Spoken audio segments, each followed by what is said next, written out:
C.S. 루이스라고 하는 그 영국의 지성이 있는데 이 사람이 쓴 그 소설 중에 이런 내용이 있습니다. 어느 날 사회적으로 존경을 받는 영국의 한 노신사가 도서관에서 책을 읽다가 기독교 서적을 한 권 읽게 되고 거기에 큰 감동을 받게 됩니다. 그래서 나도 이제 제대로 믿고 신앙생활 해야겠다. 내 인생도 이제 얼마 남지 않았는데 하나님 앞에 나아갈 준비를 해야지. 이런 도전을 받게 되고 삶에 대해서 진지하게 고민을 하기 시작을 합니다. 자신의 인생 자체가 또 크게 바뀔 수 있는 이런 중요한 생각을 하고 있는데 점심시간이 다 되었다는 사실이 머리에 떠오르게 됩니다. 그래서 일단 밥부터 먹자. 그래서 식당에 들어가서 식사를 하기 시작을 합니다. 밥을 다 먹고 나니까 식곤증도 오고 다시 생각해 보니까 인생이 뭐 다 거기서 거긴데 뭐 내가 뭐 특별하다고 이 나이에 뭐 인생길을 바꾸겠냐 하는 생각이 들기 시작합니다. 그래서 점심을 먹은 후에는 아무 일도 없던 것처럼 그냥 버스를 타고 그냥 집으로 돌아갑니다. 그때 버스를 타고 가는 이 노신사 뒤에서 악마가 회심의 미소를 짓는다, 그런 이야기죠.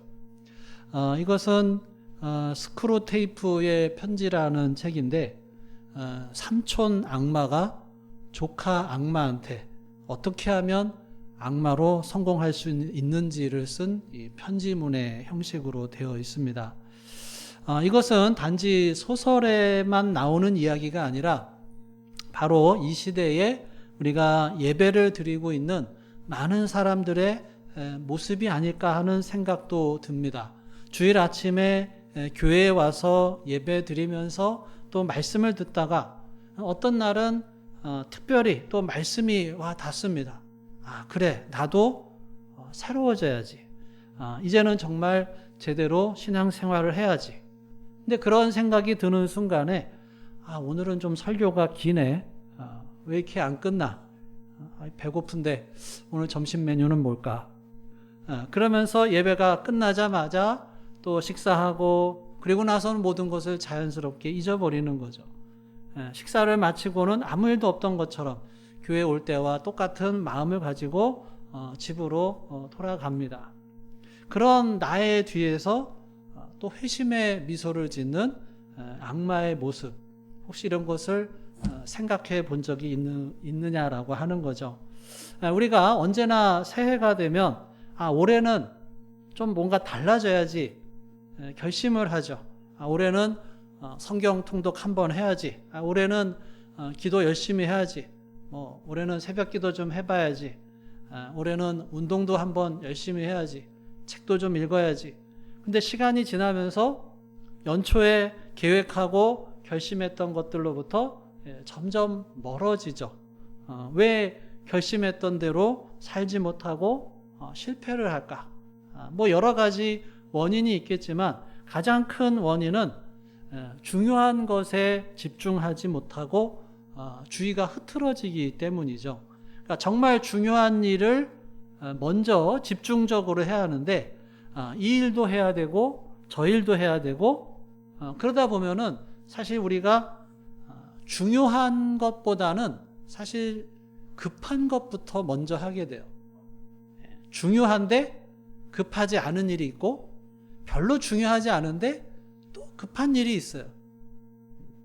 예를 들면 전화가 오는 것, 이런 것은 급한 일이죠. 그 내용이 어떻든 간에 전화가 온다 그러면 이것은 급한 일이 돼요. 그 내용이 정말 중요한 일일 수도 있고 안 중요한 일일 수도 있고, 예를 들면 이런 것이죠. 그러니까 중요하지 않은 급한 것부터 먼저 하고 그러다 보면 또 뭐 재미있는 것도 좀 하고 싶고 그러다 보면은 정작 중요한 일을 할 시간이 없게 되는 것이죠. 그런 것이 이 사단의 전략이에요. 사탄은 우리가 삶을 즐기면서 주의를 흐트러뜨리려고 합니다. 정말 중요한 일을 결심을 하지만 당장 하지 말고 나중에 하라고 하죠. 그리고 지금은 일단 급한 일부터 하고 또 인생을 즐기는 것부터 하라고 그렇게 만듭니다. 근데 우리가 삶을 제대로 살려면 중요한 일을 먼저 하는 지혜가 필요하죠. 결국은 우선순위의 문제입니다. 근데 할 일이 너무나도 많으니까 뭘 먼저 해야 할지를 정해야 하는 것이죠. 자, 오늘 본문의 비유를 가리켜서 소위 씨 뿌리는 자의 비유다라고 합니다. 이 말씀은 예수님의 천국 비유들 가운데 가장 대표적인 비유인데, 이 말씀의 배경은 예수님 시대 이스라엘의 농경 문화인데, 농부가 밭에 나가서 씨를 뿌리는 일, 그리고 밭에서 수확하는 일에 초점을 맞추고 있습니다. 여기서는 4가지 다른 밭에 뿌려진 씨가 다른 결과를 낸 것을 서로 대조해서 보여줍니다. 어떤 밭은 30배, 60배, 100배의 수확을 얻지만 다른 새 밭에서는 한 톨의 수확도 얻지 못한 것을 강조를 하죠. 왜 그럼 이런 다른 결과가 나왔을까? 그 이유가 뭘까? 같은 사람이 같은 씨를 뿌렸는데 4가지 다른 토양이 서로 다른 결과를 가져온 책임은 결국 누구한테 있느냐라고 하는 것입니다. 자, 오늘 본문 뒤에 나오는 구절들을 쭉 읽어보면 씨 뿌리는 자는 예수님을 가리키고 씨는 천국에 대한 말씀이고 밭은 예수님이 선포한 천국 복음을 받은 사람을 의미합니다. 자, 1절부터 3절을 다시 읽어보겠습니다. 시작. 그날 예수께서 집에서 나가사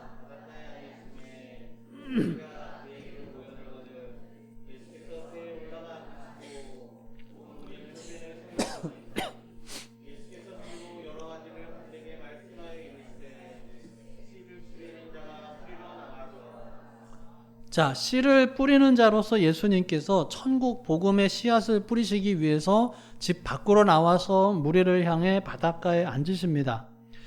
물 위에 떠 있는 배 위에 올라가서 땅에 있는 사람들을 향해서 말씀을 전하시는 거죠. 수많은 무리가 가까이 다가와서 천국 말씀을 듣도록 배에 올라가서 앉으십니다. 그리고 당시의 문화 속에서 사람들이 들으며 이해할 수 있도록 당시에 일어나고 있는 일들을 소재로 삼아서 비유로 천국에 관한 여러 가지 말씀을 가르칩니다. 자, 씨를 뿌리는 자로서 예수님은 그 말씀의 씨앗을 뿌릴 대상을 차별하지 않으시고 모든 사람에게 똑같이 말씀을 하셨어요. 은밀하고 비밀스럽게 자기가 좋아하는 사람에게만 말씀을 전하신 게 아니죠. 자신을 영접하기는커녕 반대하면서 적개심을 품고 공격해오는 바리새인과 종교 지도자들에게까지도 기꺼이 천국의 말씀의 자리로 초청을 하십니다. 그래서 예수님은 집에서 나오셔서 많은 무리가 모일 수 있는 해변에서 천국 말씀을 선포하셨고 누구든지 그 말씀을 들으면서 이해할 수 있도록 이 비유로 가르쳐 주신 거죠. 우리도 마찬가지죠. 기회는 다 주어져 있습니다. 문제는 그 다음이죠. 우리가 예배 드릴 때도 보면은 그런 것이 있어요. 목사가 설교를 잘하고 못하고를 떠나서 똑같은 말씀이 전해지고 있는데 어떤 사람은 그 말씀을 통해서 은혜를 받고 감격해 하는데 또 어떤 사람은 졸기도 하고 아니면 핸드폰만 만지작거리고 있어요. 똑같은 말씀을 듣고 있는데 왜 이렇게 반응이 다를까? 똑같은 장소에서 똑같은 시간에 똑같은 말씀을 듣는데 사람마다 반응이 다릅니다. 모든 사람에게 똑같은 기회가 주어졌는데 문제는 그 다음이라는 거죠. 자, 이 비유를 잘 이해하기 위해서 두 번째로 우리가 생각할 것은 씨 뿌리는 자가 예수님이신데 이 씨가 또 중요하죠. 어떤 씨를 농부가 밭에 뿌렸느냐. 결론적으로 말씀을 드리면 농부가 뿌린 씨는 좋은 씨앗이었어요. 좋은 땅에 떨어진 씨가 100배, 60배, 30배의 놀라운 결실을 맺었습니다. 8절에 보면 그렇게 나와 있죠. 물론 다른 새 땅에 떨어진 씨들은 열매를 맺지를 못했죠. 자, 그런데 그 결과는 밭에 뿌려진 씨 때문이 아니다라고 하는 거예요. 그러니까 좋은 땅에만 좋은 씨를 뿌린 게 아니라 모든 땅에 똑같은 종류의 씨, 그것도 최상의 씨를 뿌린 거예요. 자, 이 씨는 뭘 의미하느냐? 19절에 보면 19절 같이 읽어볼까요? 시작. 아무나 천국 말씀을 듣고 깨닫지 못할 때는 악한 자가 와서 그 마음에 뿌려진 것을 빼앗나니 이는 곧 길가에 뿌려진 자요. 자, 여기 보면 씨는 뭐예요? 예수님이 선포하신 천국 말씀이다라고 하는 거예요. 예수님이 선포하신 이 천국 말씀은 그 말씀을 듣고 깨닫는 자에게 이미 약속된 하나님 나라의 놀라운 복된 선물이 담겨 있습니다. 이 천국 말씀이 모든 사람에게 공평하게 선포가 되었기 때문에 누구든지 그 말씀을 듣고 따르는 사람은 풍성한 천국의 기쁨을 누릴 수가 있는 것이죠. 결국 예수님이 뿌리신 천국 말씀의 씨앗에 대해서 어떻게 반응하느냐에 따라서 천국 백성이 거둘 수학의 성공과 실패가 결정이 된다는 거예요. 자, 그래서 이 비유에서 또 이해하기 위해서 핵심적인 또 하나가 4가지의 다른 땅입니다. 이 땅이 다르다는 것이 또 중요해요. 얼핏 생각해 보면 길가나 돌밭이나 가시덤불은 애초에 열매를 맺을 수 없는 상태이기 때문에 결실하지 못한 것에 대해서 별로 책임이 없다고 보일 수도 있어요. 그런데 이 비유에서 예수님께서 말씀하시는 것은 토양의 상태가 아니라 밭에 뿌려진 씨에 대한 각 땅의 반응과 태도예요. 그러니까 4가지 다른 땅은 떨어지는 이 씨를 받아들이는 다양한 반응이 있고 태도가 있어요. 이 4가지 땅들을 보면 씨를 점점 더 잘 받아들이는 태도를 보여주는 순서로 되어 있어요. 길가가, 그 다음에 돌밭, 가시떨기, 좋은 땅. 그러니까 어떤 땅이 천국 말씀인 씨에 대해서 올바른 태도인지를 보여주는 거예요. 자, 이 4가지 땅은 누구를 가리키는 것일까요? 자, 어떤 태도로 씨를 받아들였기에 다른 결과가 가져와게 됐느냐라고 하는 거예요. 근데 결국에 이 4가지 땅들은 최종적으로는 2가지로 구분이 되죠. 하나는 열매를 맺지 못한 땅, 다른 하나는 열매를 맺은 땅. 결국은 2가지예요. 앞에 3 땅은 결실을 못합니다. 마지막에 좋은 땅만 결실을 맺어요. 결론적으로 이 2가지 다른 종류의 땅은 천국이 임했음을 선포하는 예수님과 그 말씀에 대해서 이스라엘 백성들이 보여주는 2가지 반응입니다. 예수님을 받아들이느냐, 거부하느냐. 전통적인 해석에 의하면 이 토양들은 말씀을 듣고 받아들이는 사람들의 마음을 가리키는 거예요. 자, 4절을 같이 읽어볼까요? 시작. 뿌릴새 덜어는 길가에 떨어짐에 새들이 와서 먹어버렸고, 그 다음에 19절이 이제 4절에 대한 해석이죠. 19절 시작. 아무나 천국 말씀을 듣고 깨닫지 못할 때는 이는 곧 길가에 뿌려진 자요. 자, 길가는 사람들이 밟고 다녀서 딱딱하게 굳어져 버렸죠. 그런 길바닥처럼 마음의 문을 닫고 있어서 이 천국 말씀을 전혀 받아들이지 않는 꽉 막히고 닫힌 마음의 상태를 가리킵니다. 자, 5절 읽어보겠습니다. 시작. 덜어는 흙이 얕은 돌밭에 떨어짐에 흙이 깊지 아니하므로 곧 싹이 나오나. 그 다음에 20절, 21절 시작. 돌밭에 뿌려졌다는 것은 말씀을 듣고 즉시 기쁨으로 받되 그 속에 뿌리가 없어 잠시 견디다가 말씀으로 말미암아 환난이나 박해가 일어날 때는 곧 넘어지는 자요.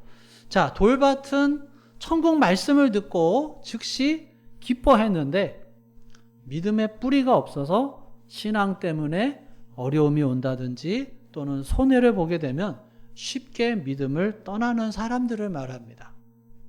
자, 7절 읽어보겠습니다. 시작. 더러는 가시떨기 위에 떨어짐에 가시가 자라서 기운을 막았고. 자, 22절 시작. 가시떨기에 뿌려졌다는 것은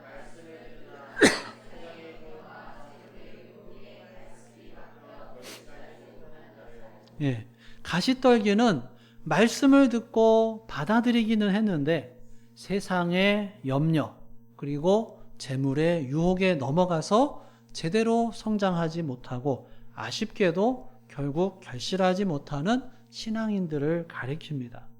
자, 그러면 길가는 믿는 사람이라고 보기는 좀 어렵고요. 돌밭은 믿는 사람일 수도 있고 안 믿는 사람일 수도 있어요. 그런데 이 가시떨기는 확실하게 예수님을 믿는다고 하는 사람인데 열매를 못 맺는 사람이죠. 자, 8절 읽어보겠습니다. 시작. 더러는 좋은 땅에 떨어짐에 어떤 것은 100배, 어떤 것은 60배, 어떤 것은 30배의 결실을 하였느니라. 자, 23절 시작. 좋은 땅에 뿌려졌다는 것은 말씀을 듣고 깨닫는 자니 어떤 것은 30배가 되느니라 하시더라. 자, 유일하게 좋은 땅은 떨어진 씨를 잘 자라게 해서 100배, 60배, 30배의 큰 수확을 거둡니다. 말씀을 듣고 깨달은 것이라는데 깨달았다는 말 속에는 깨달은 말씀대로 산다는 의미가 들어있어요. 그러니까 말씀을 듣고 깨달아서 말씀대로 살아서 좋은 열매를 맺는 이상적인 그리스도인의 모델을 보여줍니다. 그러니까 좋은 땅이란 결국 예수님처럼 하나님 나라와 의를 위해서 자신의 야망을 포기하고 하나님의 뜻에 순종하며 헌신하는 믿음의 사람을 가리킵니다. 하나님이 기뻐하시는 삶을 먼저 사는 사람이죠. 이러한 좋은 땅에 마음밭을 가진 사람들이 예수님이 선포하신 천국 말씀의 씨가 열매를 맺는 기쁨을 누리는 주인공들이다라고 하는 것입니다. 자, 좋은 땅이 풍성한 결실을 거둔 이유, 그것은 뭘까요? 무엇보다도 씨 뿌리는 자의 자비로운 파종이 있었어요. 사람을 차별하지 않고 다 똑같이 말씀을 선포했습니다. 그리고 밭에 그 뿌려진 씨 속에 이미 천국의 풍성한 열매가 담겨 있었어요. 그리고 좋은 땅이 그 씨를 받아서 기쁘고 감사한 마음으로 수용을 했을 때 풍성한 열매를 맺게 되었습니다. 그러니까 씨를 뿌리는 자와 씨와 좋은 땅이 서로 협력하여 수고했기 때문에 천국의 풍성한 열매를 거두는 기쁨을 누렸다라고 하는 것입니다. 씨 뿌리는 자와 씨까지는 네 종류의 토양이 다 똑같아요. 씨를 뿌리는 자는 뿌렸고 씨도 떨어졌어요. 거기까지는 네 종류의 땅이 다 똑같습니다. 그런데 각 땅의 반응이 달랐다는 거예요. 자, 이 말씀을 하시고 예수님께서 이 천국 비유를 들은 자들을 천국 백성의 삶으로 초대를 하셔요. 좋은 땅이 결실을 한 것처럼 풍성한 열매를 거둘 수 있는 그런 인생의 길을 갈 수 있는 기회를 예수님께서 이미 모두에게 주셨습니다. 모든 사람들이 그 기회를 받았어요. 그 길은 100배의 결실을 보여주듯이 처음과 마지막이 비교될 수 없을 정도로 엄청난 하나님 나라의 복과 은혜를 누리는 하나님 나라 백성의 삶입니다. 예수님께서는 이 천국 비유를 들은 모든 사람들에게 천국 백성의 삶을 살라고 도전을 하시는 거예요.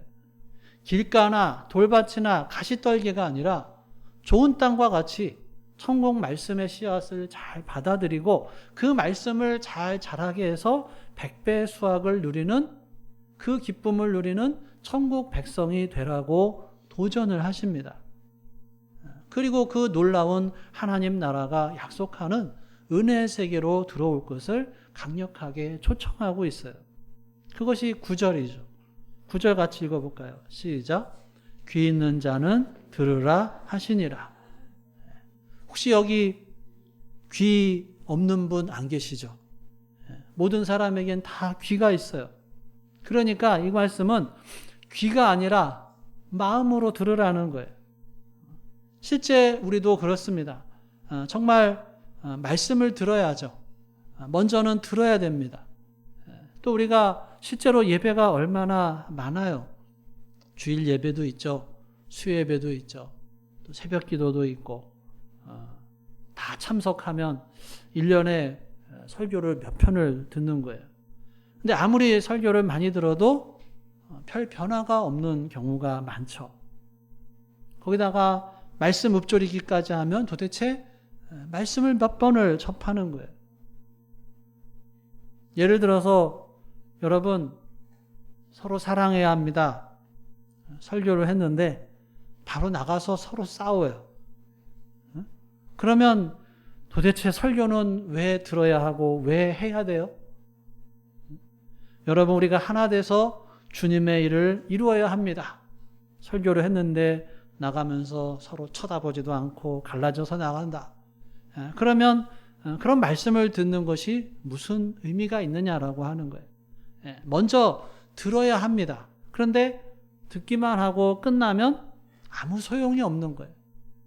예수님도 마태복음 7장에서 결론적으로 뭐라고 하시냐면 내 말을 듣고 행하지 않는 사람은 모래 위에 집을 짓는 어리석은 사람과 같다.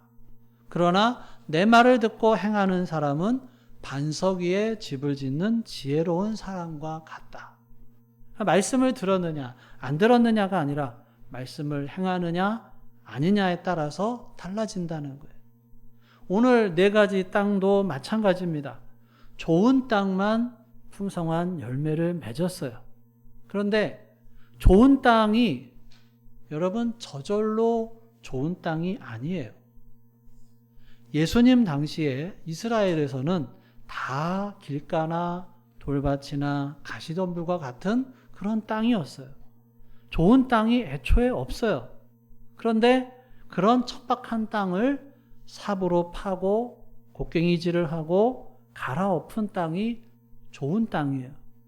그러니까 그런 수고가 들어가고 땀과 정성이 들어가서 만들어진 땅이 좋은 땅이에요.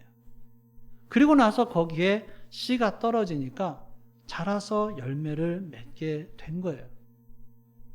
사랑하는 여러분, 여러분들의 마음밭은 어떤 상태입니까? 길가와 그 다음에